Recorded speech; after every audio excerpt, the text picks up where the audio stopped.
Introducing the new Josco Ceramic Flap Disc, ideal for aggressive stock removal and weld finishing. All Josco Ceramic Flap Discs are made in Europe to European standards. Offering the best of both worlds, the disc can be used on its toe for spot stock removal or flat to provide a smooth, even finish without gouging the workpiece. The ceramic grit is harder and sharper than traditional abrasive grits such as zirconium and aluminium oxide.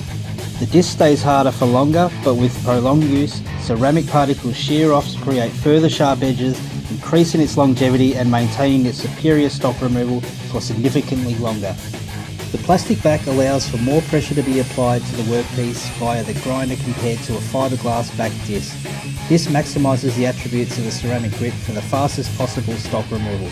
It also gives rise to the trimmable back.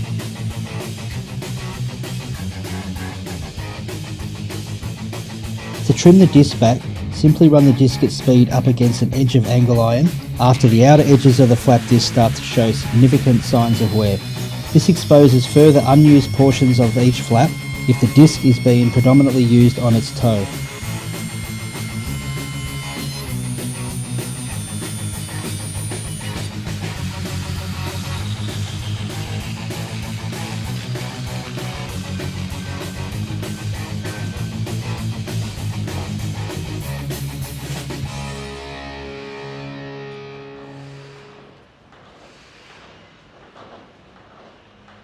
Another high quality product brought to you by Josco.